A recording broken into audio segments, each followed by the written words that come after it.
Ek wil vanmôre met ons iets deel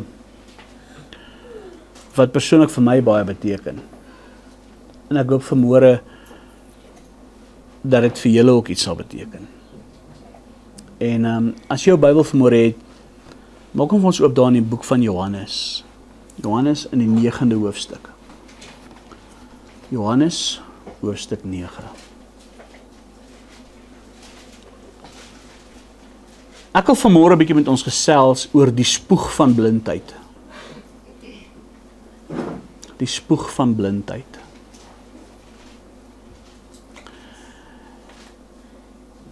En ek bid vanmôre regtig dat die Heilige Gees tot jou hart sal spreek vanmôre. Uit hierdie gedeelte uit. Johannes hoofstuk 9, ons gaan daar se lees vanaf vers 1. Ons gaan daai hele gedeelte lees. Toe hy verbygaan, sien hy 'n man wat blind was, van sy geboorte af. En sy disippels vra hom en sê, Rabbi, wie het gesondig, hierdie man of sy ouers, dat hy blind gebore is? Jesus antwoord, hy het nie gesondig nie en sy ouers ook nie, maar die werke van God moet in hom geopenbaar word. Ek moet die werke van God doen, ek moet die werke doen van hom wat my gestuur het, solank as dit dag is. Die nag kom wanneer niemand kan werk nie. Solank as ek in die wêreld is ek die lig, of solank as wat ek in die wêreld is ek die lig van die wêreld.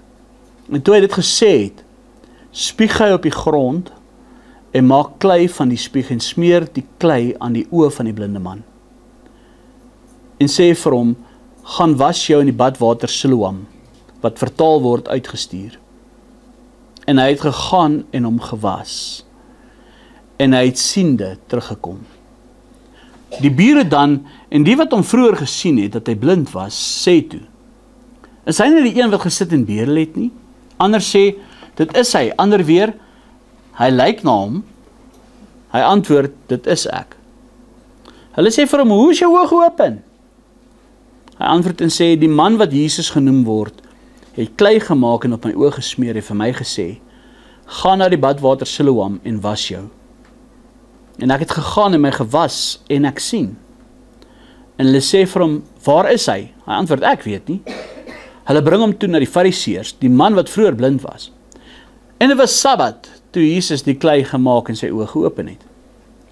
Die Fariseërs vra hom toe weer hoe hy siende geword het, en hy antwoord hulle, hy het klei op my oë gesit, en ek het my gewas, en ek sien. En sommige van die Fariseërs sê, hierdie man kom nie van God nie, omdat hy die Sabbat nie hou nie. Ander sê, hoe kan 'n sondige mens sulke tekens doen? En daar was verdeeldheid onder hulle.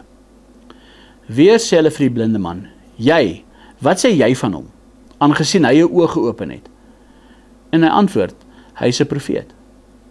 En die Jode het nie van hom geglo dat hy blind was en siende geword het nie, totdat hulle die ouers geroep het van hom wat siende geword het.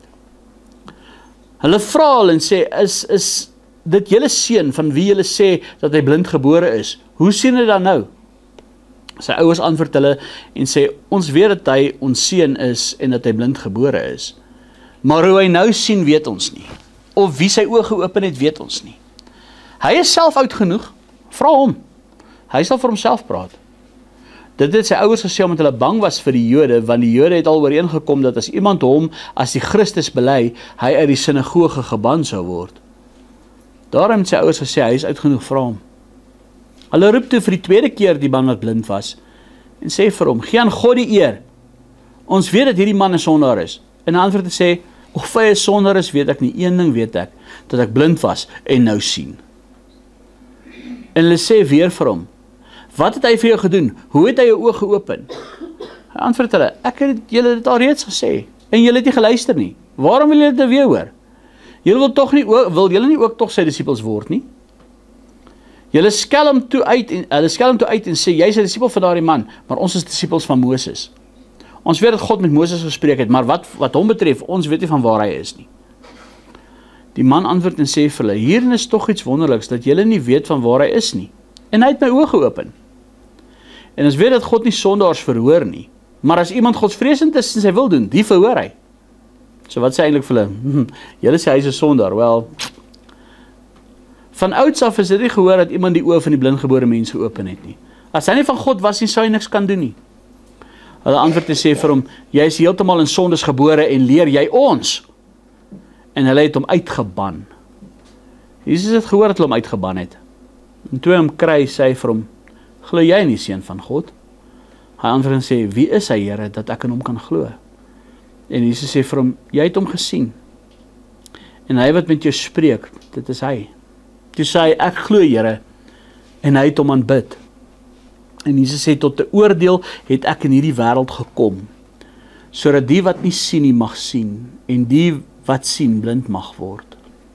En die van die fariseërs wat by hom was, het dit gehoor en vir hom gesê, is ons dan ook blind? Jesus antwoord hulle, as julle blind was, sou julle geen sonde hê nie, maar nou sê julle, ons sien, daarom bly julle sonde. Hier kry ons hele paar goeders. Eerste, hierdie man is blind, maar hy kan sien. Ja. Tweedens, praat hy hierso van, mense wat sal sê, nêrens die Bybel sê, Jesus is aanbid nie. Wel, hy sê, hy het geglo en hy het hom aanbid. Maar, ek wil vanmôre 'n bietjie met ons praat oor die spoeg van blindheid. En hierdie is 'n baie gedeelte in die Bybel wat eintlik 'n dieper betekenis het as ons eintlik almal verstaan. En as ons besef wat beteken die spoeg van blindheid. Het jy al ooit gewonder, hoekom sou Jesus in die grond spoeg om hierdie man gesond te maak? Hy kan net hom aangeraak het. Maar kon spoeg hy op die grond en maak wonder en sit op sy oë. En hierdie was seker een van die mees simboliese wonderwerke wat Jesus nog ooit gedoen het. Hierdie man is blind gebore. Nou ek wil hê met die Bybel sê dit vir ons, hy was blind gebore. Hy het nie blind geword as gevolg van 'n besering of dat hy kon sien en toe later blind geword het of hy was so van sy geboorte af. Dit was sy realiteit. Van sy geboorte af kon hy nie sien nie. Ek meen, maar wow, hoe awesome was dit gewees die eerste keer dat hy kon sien, die eerste ding wat hy gesien het was Jesus. Dis hoekom Jesus hom gesê het, wat hy gevra het, Here, wie is hy dat ek kan glo? En hy sê, jy het hom gesien. Maar, dit was sy realiteit. Van sy geboorte af was hy blind, hy kon nie sien nie. Hy het nie geweet hoe dit lyk om te sien nie. En ons kan nou sien in die gedeelte, sy ouers het steeds geleef, maar hy was 'n bedelaar. En dit klink dalk vir jou na 'n klein detail, maar dit het eintlik 'n baie ernstige betekenis, of 'n baie groot betekenis. Want in die Joodse kultuur en tradisie van daai tyd, reflekteer dit eintlik, of wys dit eintlik vir ons 'n baie hartseer werklikheid van hierdie man se lewe. En wat eintlik werklik was in hierdie man se lewe wat bitter hartseer was. Nou, in die Joodse kultuur van daai tyd, byvoorbeeld, enige kind wat met 'n gebrek gebore is, ongeag wat se gebrek dit was gesien as 'n teken van oordeel en van straf. Dit was gesien as God wat daai persoon veroordeel het, en of as gevolg van 'n sonde, of as gevolg van iets, en hy was uitvalg, God het hom verwerp. En wanneer so 'n kind dan dus 13 word, wanneer nou wat basies erken word as die ouderdom van volwassenheid in Jodisme, dan was die ouers vry, hulle het dan die reg gehad om daai kind letterlik te onterf, om hulle te distansieer van daai kind, om te sê, hy is niks van ons nie, ons breek alle bande met hom, en dit het hulle daai kind afgesny van hulle ondersteuning, van hulle sorg, van hulle familie. Hulle het hom basically in die samelewing uitgewerp. Hy was uitgeworpene gewees. Ja. En dit is wat met hierdie man gebeur het. Dis hoekom hy 'n bedelaar was. Kan jy vir jouself indink wat se tipe verwerping hierdie man beleef het? Tot op verstaan van sy, hy is oud genoeg. Hy was nie baie oud nie. Hy was nog 'n jong seun eintlik. Onthou in die Bybelse perspektief, iemand ouer as 13 jaar word beskou as 'n man. So hy was, en ons sien altyd hierdie prentjies, hierdie ou man wat daar sit, die ou bedelaar. En dit was eintlik regtig die werklikheid. Hierdie was nog 'n jong man. Maar hy's uitgewerp. Kan jy vir jouself dink, wat 'n verwerping het hy beleef? Plaas jou bietjie net vir 'n oomblik bietjie in sy skoene. Kom, sit jouself bietjie in sy skoene. Jy word blind gebore. Dit is nie eers jou skuld nie. Dit is nie eers iets wat jy gedoen het nie. Dit is nie iets wat jy voor kon help nie. Jy word blind gebore en van jou geboorte af word jy verwerp en verstoot. Jy word sleg gesê, jy word veroordeel. Jy word sleg behandel. Jy is nie welkom nêrens nie. Die wat veronderstel was om vir jou lief te wees en jou te ondersteun,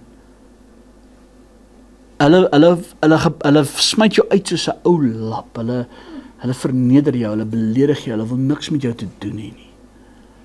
Dis hoekom hy daar gesit en bedel het. Hy was nie blind van dat hy blind geword het of 'n ongeluk gehad het nie. Hy was uitgeworp en hy was verstoot, hy was alleen, hy was uitgewerp uit die samelewing uit. En dit was gesien dat sy blindheid 'n straf en 'n oordeel van die Here af is. En die mense het hom ook so hanteer. Want onthou, dit was hulle kultuur. Dit was om die situasie erger te maak, dat hulle het geglo dat 'n persoon wat met 'n gebrek gebore is, dat dit 'n direkte oorsaak is van 'n sonde wat die persoon gedoen het of iets. So dit maak dit dan nog erger. En hulle is so behandel. En dit is hoekom die disippels vir Jesus die vraag vra toe hulle die man sien. Here, wie het gesondig, die man of sy ouers? Want dit is wat hulle gedink het. Die vraag is net, hoekom sou hulle daai vraag vra? Want hulle self daai mentaliteit gehad. Hulle was Jesus se disippels. Maar hulle het self daai mentaliteit gehad. So hy's uitgeworp en hy's 'n uitvaagsel.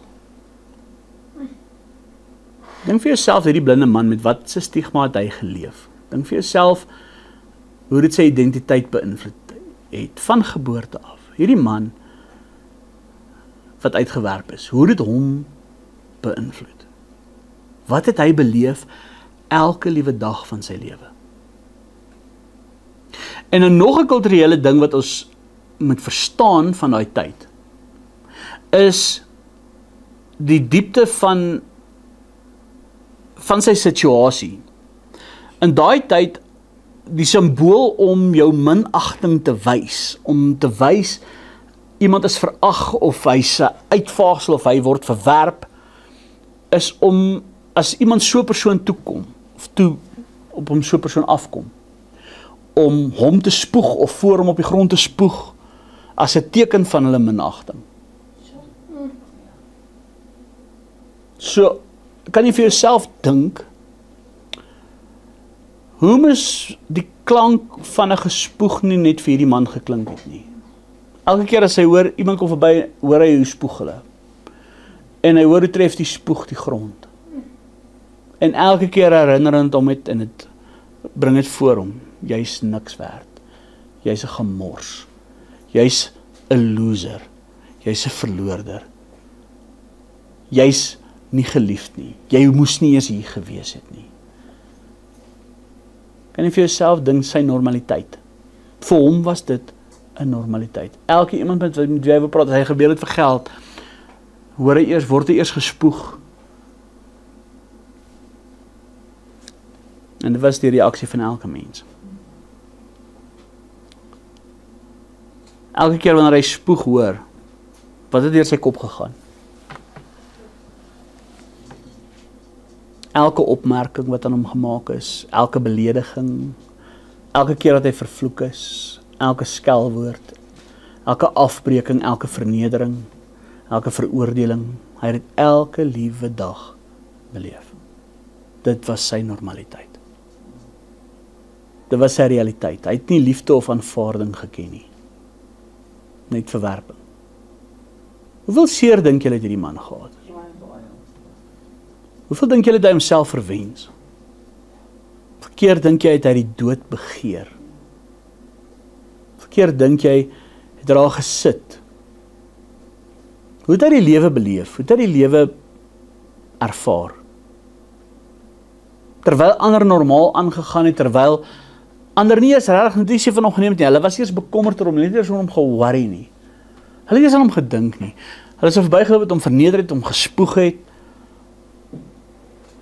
Dink hoe alleen hy was. Dink hoe eensaam hy was. Daar het hy gesit, elke dag, in sy pyn, in sy ellende. Hy kon niks vir homself doen nie. Hy kon nie vir homself sorg nie, hy was afhanklik. Dink hoe hy gevoel het, voordat hulle vir hom geld gegee het of brood gegee het, hulle hom eers gespoeg. Met alles wat hy ontvang het, was 'n vloek. Alles wat hy ontvang het, was vervloek. Alles wat hy ontvang het, was, selfs die kos wat hy geëet het, was kos wat mense nie eens vir hom wou gee nie. Hulle het vir hom gegee uit haat uit. Ek wil vir jou vra, was jy al daar? Ja. Weet jy hoe dit voel? Ja. Kan jy self in daai man se posisie inplaas? Sy pyn, sy ellende, sy hartseer. En kyk, ek wil sê nou hierdie toneeltjie bietjie voor die afspeel, né? Hy sit in sy normale plek waar hy bedel elke dag.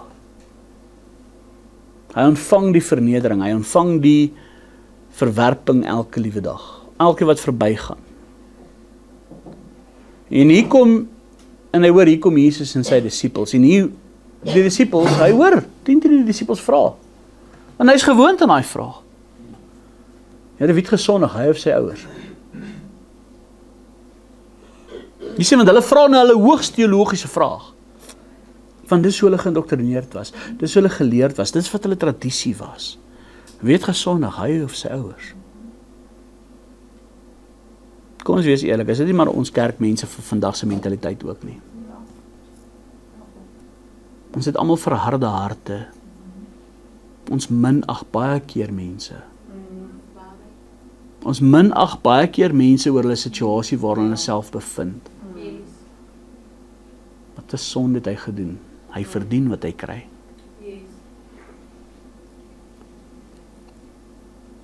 Weet jy wat, ons neem nooit ander mense se omstandighede in ag nie. Ons neem bitter min ander mense se gevoelens in ag. Ons neem bitter min ander mense se ervaring van die lewe in ag. Ons is vinnig om te vra, wie het gesondig, hy of sy ouers? En dan is ons vinnig om op te spoeg. En dan gee ons vir hom brood. Ewe skielik verander Jesus die fokus van die disippels en hy antwoord hulle, hierdie man of sy ouers het gesondig nie. En hy sê vir hulle, maar die werke van God moet in hom geopenbaar word. Wow. Ek wil jy moet dit bietjie besef. God het 'n plan met daai man gehad. Die mense het nie raak gesien nie, daai man het nie eens geweet nie. Alhoewel hy dit nie eens besef het nie. Alhoewel hy in 'n realiteit geleef het en gesit het, het God 'n plan met sy lewe gehad. God wil homself verheerlik in sy lewe.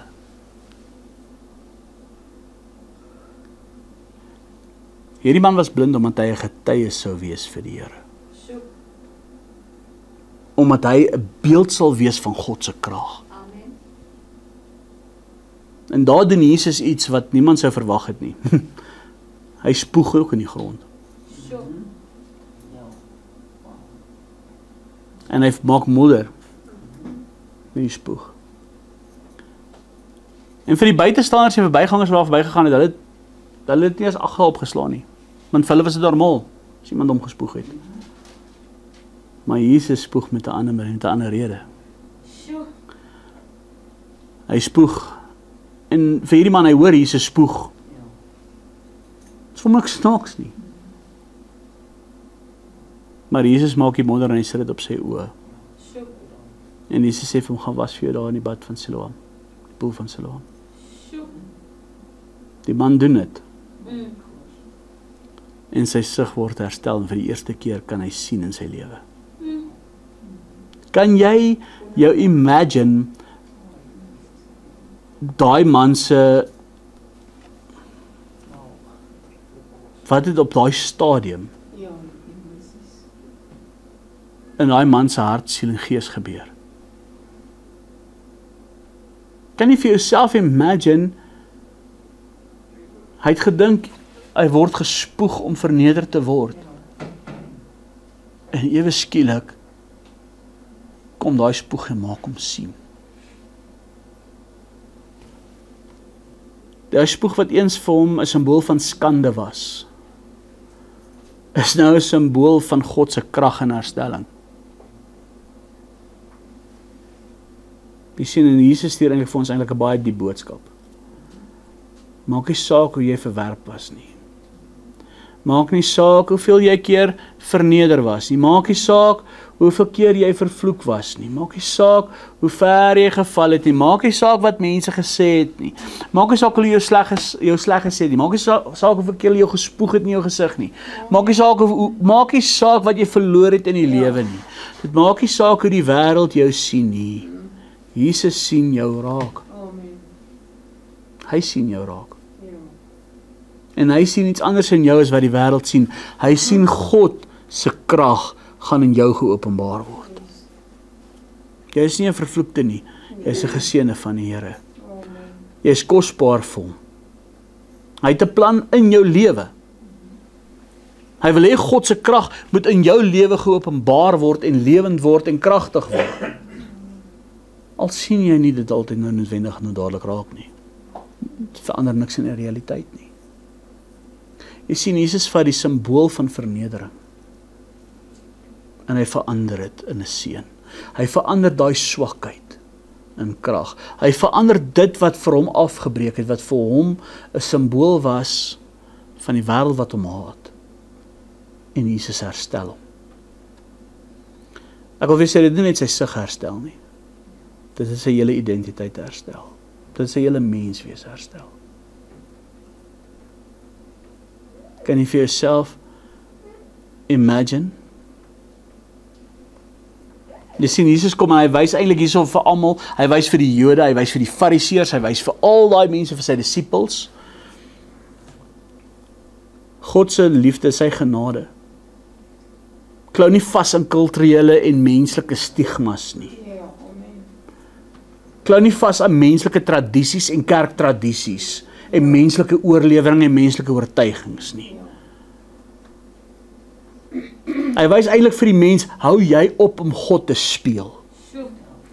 En dink julle doen die werk van God in die meantime. Wat het hy ook vir die Fariseërs gesê? Julle adders. Ja, adder gesê.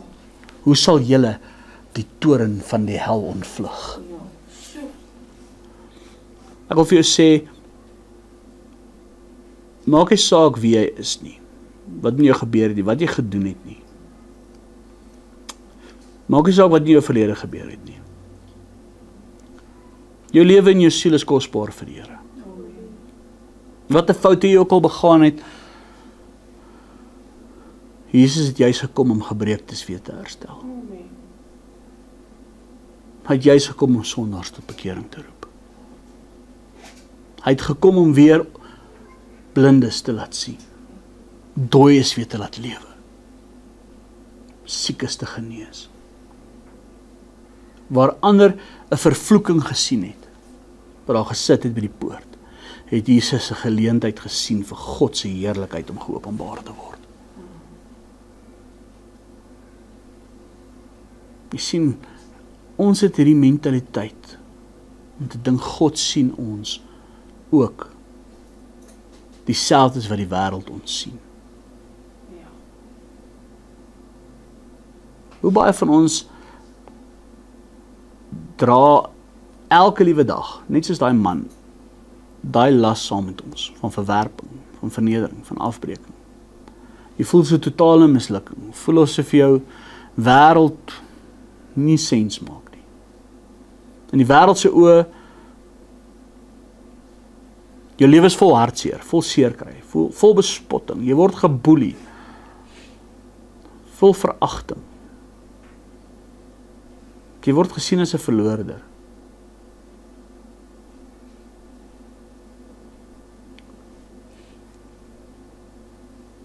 Hoeveel keer is daar al vir jou gesê, jy is niks werd.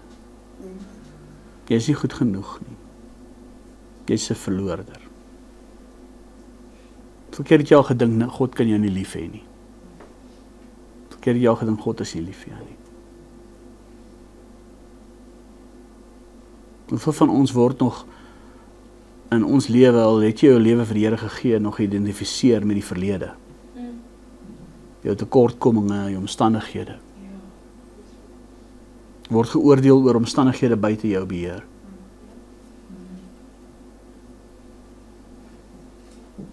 Baie keer voel ons word gegooi vir die wolwe.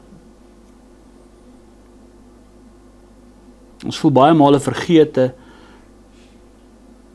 en verag, juis deur hulle wie veronderstel is om vir ons lief te wees. En dis juis hulle wat ons die seerste maak. Baie male voel ons eensaam. Maar Jesus sien jou nie soos wat die wêreld jou sien nie. Hy identifiseer jou nie oor jou foute, jou seer, jou verlede, jou tekortkominge nie. Die omstandighede waarin jy jouself bevind nie. Hy gebruik juist daai goed om 'n verandering in jou lewe te maak. Hy gebruik juist daai goed om jou sterker te maak. Hy gebruik juist daai goed om jou te laat sien. Hy gebruik juist daai goed om jou blindheid weg te vat, om jou 'n koninklike priester te maak. Weet jy wat? Aan die kruis was hy ook verag. Aan die kruis was hy ook gespot. Aan die kruis was hy ook gespoeg, geslaan. En hy het dit gedoen sodat ek en jy in sy volheid kan lewe. Hy weet waar jy gaan. Because he's been there. Dis hoekom hy met daai man ook medelee kon hê. Want ek en jy het 'n middelaar, ek en jy het 'n redder wat mens was, soos ek en jy.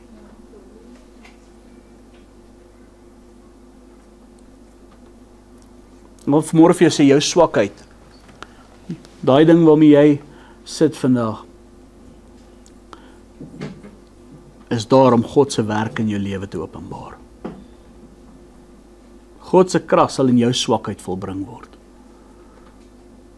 Jy sal 'n getuieskrif vir hom wees. Maar wat jy moet doen is, jy moet net vashou aan Jesus. As jy aan Jesus gaan vasgryp, as jy aan Jesus gaan vashou, hy sal jou skande verander in genesing en oorwinning. Hy sal jou gebrokenheid verander in nuutheid. Hy sal jou verwerping en verstoting verander in erkenning. Jou vervloeking in 'n seën. Jou seer in oorwinning. Maar jy moet hom raak sien.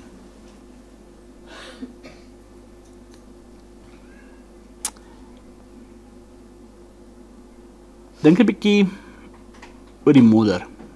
Jesus maak modder. Weet jy wat? God het die mens gemaak uit die stof van die aarde. En toe Jesus daai modder maak, hy herinner die man, ek is die skepper. So. Ja. Ek het jou geskep, Amen. soos jy is. Al verwerp die wêreld jou, jy is myne. Ek was jou skepper. En ek sal jou nuut maak. Jy is 'n nuwe skepsel in my. Ek het jou geskep, juis vir my eer, vir 'n tyd soos nou, dat die blindes, wat eintlik blind is, kan sien. Amen. Amen. Wow. Ek wil vir jou nou vandag gesê het, nadat hy homself gaan was het in die poel van Siloam, het totaal en al iets anders te gebeur. Sy lewe is onherroepelik verander. Ewe skielik kry hierdie man boldness. En hy besef, hy was nie eintlik die blinde nie. Hy besef eintlik die wêreld is die blinde. Ja. Want die wêreld wil nie die krag van Jesus sien nie. Hulle wil nie die aanraking van die Here hê nie. Die wêreld wil hom nie dien nie, wil hom nie raak sien nie. Want hy vra, Here, wie is hy dat ek kan glo? Here sê, jy het hom gesien en hy het hom aanbid. Wat gebeur nadat hierdie man sy gesig gewas het in die poel van Siloam en hy sien? Sy genesing het nie ongesiens verbygegaan nie. Dit het nogal die gemeenskap op hol gehad, hoor. En veral die fariseërs. Veral daai wat elke dag geloop en hom vervloek het. Veral daai wat hom elke dag afgebreek het. Veral daai wat hom elke dag gespoeg het. Hulle wou daai wonderwerk diskrediteer. Hulle wou die man sy ouers inroep skoon. Hulle het tot dit gedoen om hulle te ondervra. Maar daai man sy getuienis was vas, papa. En daar in vers 24 en 25, hy sê, hulle roep toe die tweede keer die man wat blind was en sê vir hom, gee aan God die eer. Ons weet dat hierdie man 'n sondaar is. En hy antwoord en sê, of hy 'n sondaar is, weet ek nie. Een ding weet ek. Ek was blind. Ek sien nou. Amen. That's all that matters to me. Yes. Sure. Geen wat julle sê nie. Geen wat julle dink nie. Ek was blind. Ek sien nou. Amen. Amen. That's all that matters. Amen. He touched me. Yes. Sy spoeg het my laat sien. Amen. Julle spoeg het my veroordeel. Ja. Syne het my laat sien. Amen. That's all that matters. Yes. Jy sien, hy het nie ge-worry hoe nie, hy het nie ge-worry wie nie, hy het nie ge-worry, hy het nie gekyk na die teologiese aspek daarvan nie. Ja. He believed. Amen. Toe Jesus hom vra, glo jy in die Seun van God? Wie is hy, Here? Sê vir my, wie is hy? En hy sê, jy het my gesien. En hy het nie eers 2 keer gedink nie. Jy sien, want wanneer Jesus jou lewe wil, en jou lewe verander, wanneer Jesus jou aanraak, daar gaan altyd die wees wat jou gaan bevraagteken. Daar gaan altyd die wees wat jou gaan wil wegredeneer, wat bewyse teen jou sal soek, wat jou wil diskrediteer, wat jou wil mismoedig maak, wat jou wil laat negatief voel. Hulle wil jou in jou blindheid hou. Hulle wil jou sien in jou gebrek, as gevolg van hulle eie blindheid, as gevolg van hulle eie swakheid. Hulle wil jou daar hou. Hulle wil neersien op jou. Hulle wil nie hê jy moet leef in die volheid van Christus nie. Net om beter oor hulle self te voel. Want jy sien, daar moet altyd mos iets wees waarop iemand kan neersien. Jy sal altyd mense kry wat wil afbreek wat God in jou lewe doen. Ja. Altyd. Jy gaan altyd mense kry wat jaloers is wat die Here in jou lewe doen. Jy gaan altyd weer mense kry wat jou wil laat val. Jy gaan altyd weer mense hê wat wil hê, jy moet die blinde man by die poort bly. Dis die menslike natuur. Maar jy moet jou oë gaan was in die poel van Siloam. Wat bedoel ek daarby? Jy moet jou oë gaan was en jy kan sien jy is nie die verloorde nie. Jy is nie die vervloeking nie. Jy is die geseënde van die Here. Jy moet jou oë gaan was dat jy Jesus kan sien. Jy moet net jou oë gefestig op hom.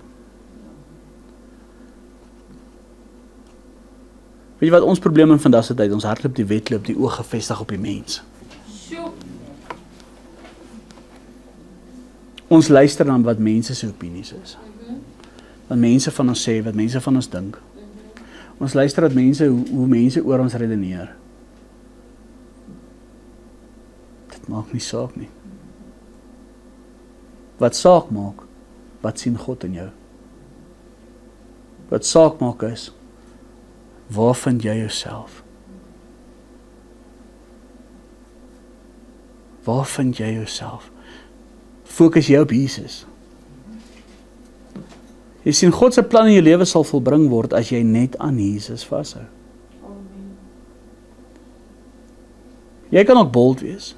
Net soos hierdie blinde man om te sê, I once was blind, but now I see.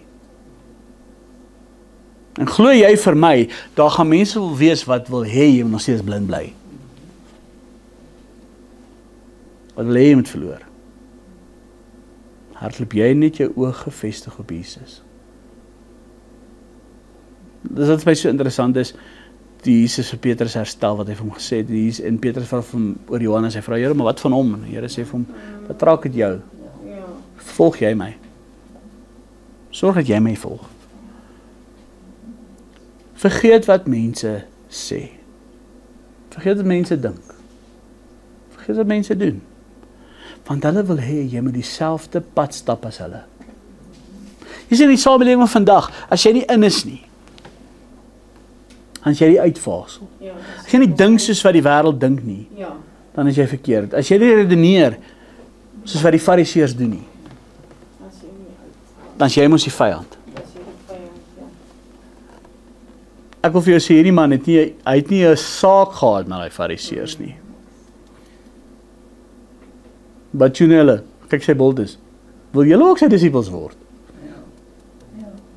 Kry boldness, ja. Nie 'n saak wat julle sê nie. Julle het my gespoeg, hy het my genees. That's all that matters. Amen. Sjoe.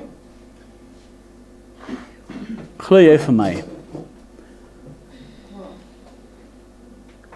Hierdie man het nie 'n flenter omgegee wat daai hele establishment gedoen het nie. Ja.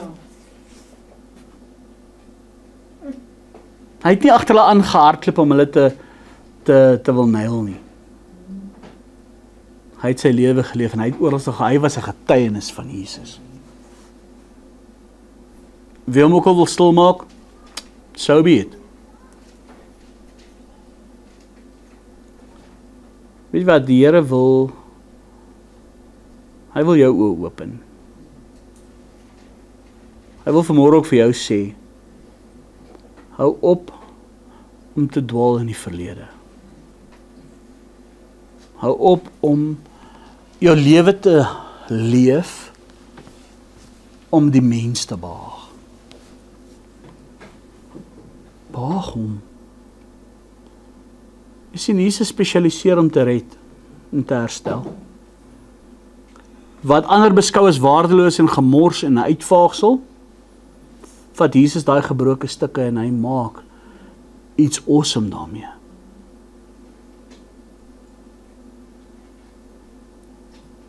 We were broken all,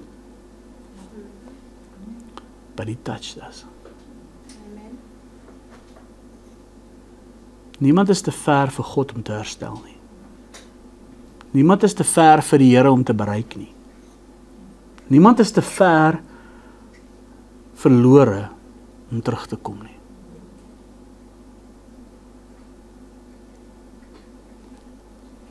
Ek wil vir jou sê, jy is nie alleen nie.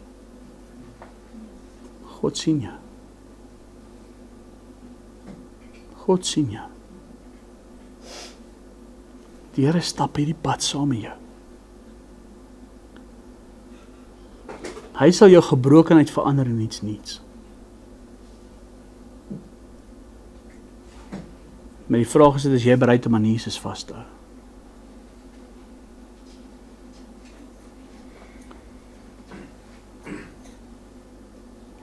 In watter area van jou lewe voel jy soos 'n mislukking? Watter area van jou lewe voel jy onwaardig? Voel jy verworpe, verstote, alleen, vervloek? Wat beskou jy of ander as vervloekinge in jou lewe of as... Ek wil vanmôre vir jou sê,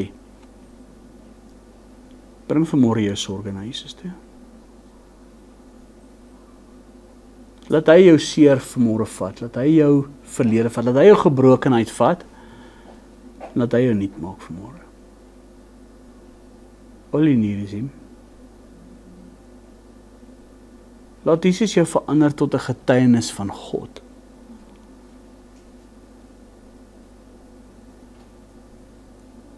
Jy moet net oorgee aan hom vanmôre. Jy moet net om toe kom en sê, Here, hier is ek. Verander my. Touch me. Hy het die blinde man raak gesien, glo jy vir my? So is hy ook op jou. Want weet jy wat, Jesus het net in jou lewe op die grond kom spoeg en modder gemaak nie. Hy het sy bloed aan 'n kruis gestort. Dat hy elke liewe duisternis in jou lewe kan genees.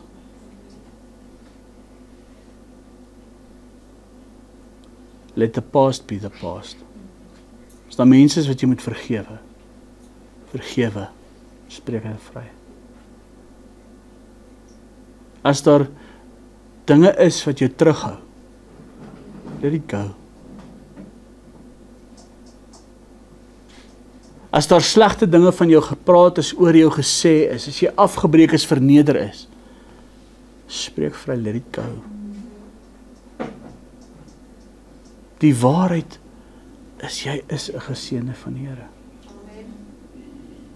Laat vanmôre Jesus se bloed die blindheid van jou oë, van jou verstand wegwas. Laat hy vanmôre jou geestelike oë oopmaak. Laat hy vanmôre jou oë oopmaak dat jy kan sien jy is meer as 'n oorwinnaar in Christus Jesus. Dat God het 'n plan en 'n doel in jou lewe en hy stap 'n pad saam met jou.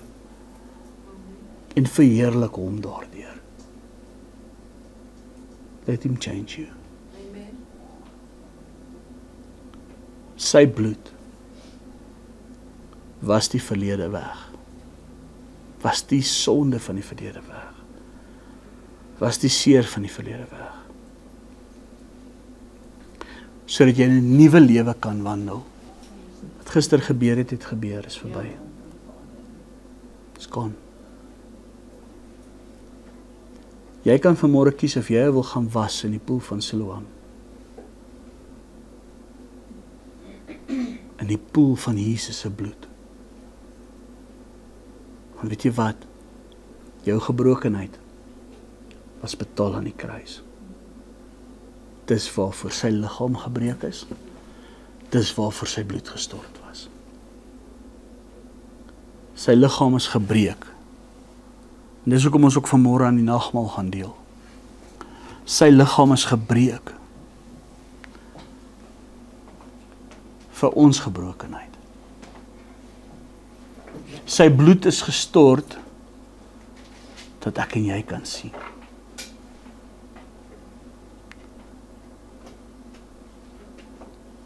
Ek wil vanmôre, terwyl hulle so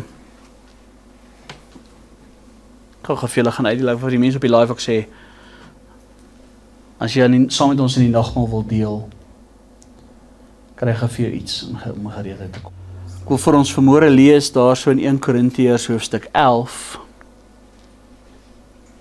En ek gaan daar so vir ons lees van 'n vers 23. Want ek het van die Here ontvang wat ek ook aan julle oorgelewer het. Dat die Here Jesus in die nag waarin hy verraai is, brood geneem het. En nadat hy gedank het, het gebreek en gesê, neem eet. Dit is my liggaam wat vir julle gebreek word. Doen dit tot my gedagtenis. Weet jy, die woord van die Here sê dit vir ons, dat hy is verag. Hy is geslaan, sy liggaam is vir ons gebreek. Hy sê deur sy wonde het daar vir ons genesing gekom. Weet jy wat, toe Jesus se liggaam gebreek is aan die kruis, het hy juis sy liggaam vir ons gegee, vir ons gebrokenheid, vir ons tekortkominge,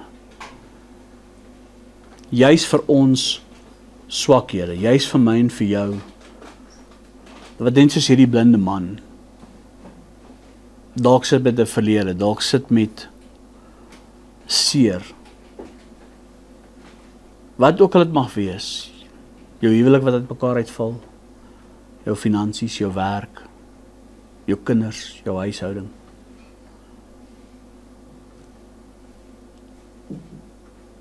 Wat ook al gebeur het in die verlede, wat jou afgebreek het, wat jou swak gemaak het. Weet jy, hy sê ook in die woord vir ons dat die mens sal nie van brood alleen lewe nie, maar van elke woord van God. En Jesus kom en hy sê, ek is die brood van die lewe. Ja.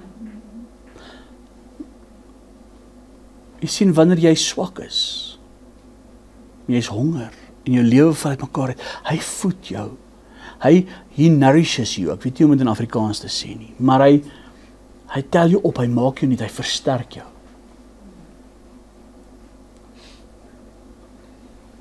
En daarom kom Jesus en hy vat die brood. En hy sê, my liggaam is vir jou gebreek. Wat is dit wat jy nodig het? Wat ek vir jou kan voorsien. Ek is jou voorsiening. Ek is die een wat jou voed. Ek is die een. Wat is jou honger in jou hart? Wat is die hongerte wat daai voeding nodig het? Wat is die begeerte? Wat is die seer? Wat is die gebrokenheid? Waar is die siekte in jou lewe? Waar is daai ding wat daai honger in jou veroorsaak? Ek is die brood van die lewe. Weet jy, wanneer ons in die nagmaal deel, is dit nie net ons eet 'n stukkie broodjie en jy drink die juice en dan gaat ons nie. Dit gaan baie dieper. Wanneer jy dit vanmôre gebruik, dis 'n simbool van daai blinde man wat uitroep na die Here. Raak my aan. Here, ek het U nodig. En vanmôre kom die Here, en ek wil ook vir jou vanmôre, laat dit vir jou simbolies wees. Hy kom spoeg ook vanmôre in die modder, maar sy bloed en die brood maak 'n mengsel, 'n kombinasie wat jou blindheid wegneem. Hy kom nie net in spoeg in die modder nie. Hy stort sy bloed vir jou in 'n kruis. Hy maak nie net modder en vat van die grond van die aarde nie. Hy vat die brood van die lewe. En as jy vanmôre kan kom na hom toe en waar is dit gebruik en jy kan kom sê, Here, ek aanvaar dit vanmôre. Ek kom plaas my geloof en my vertroue in U. I am blind, Lord. But I know You will make me see. Ek weet, Here, ek is blind, maar U sal my laat sien. Laat vandag 'n verandering word in jou lewe. Laat vandag jou lewe onherroepelik verander. Waar jy 'n keuse gaan maak om in geloof en deur geloof te wandel. Waar jy gaan ophou om te fokus op die verlede, op die gebrokenheid, op die seer in jou lewe.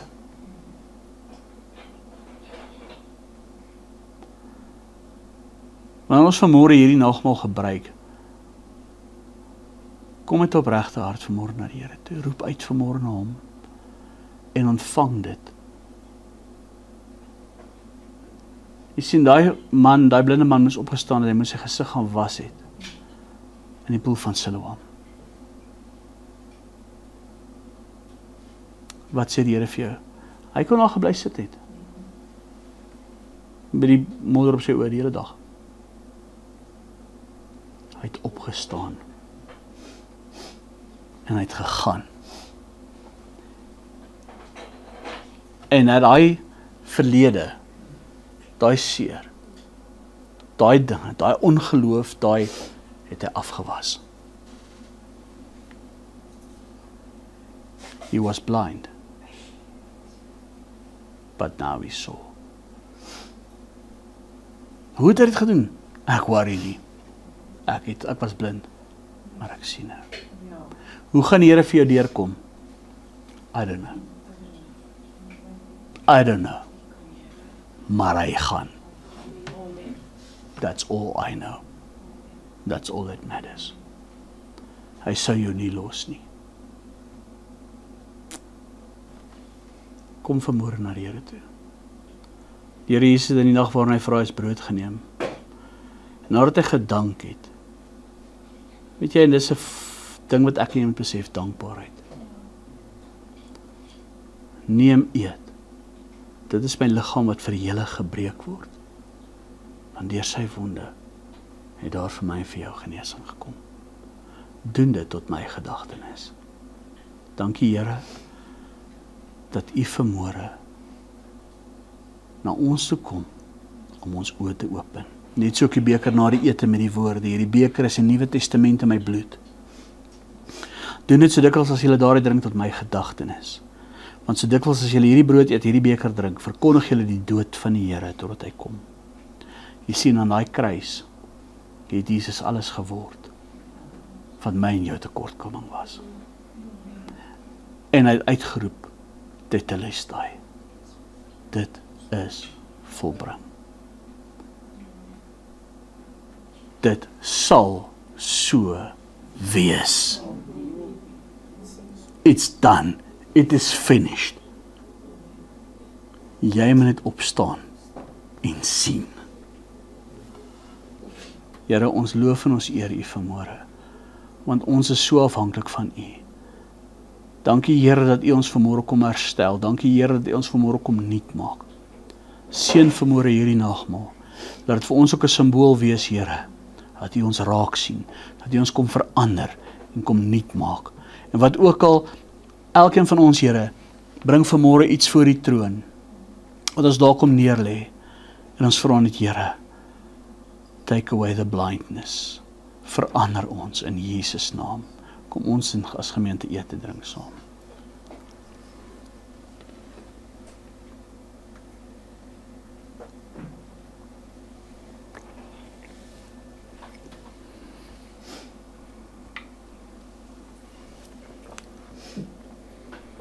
Here, ons loof en ons eer U.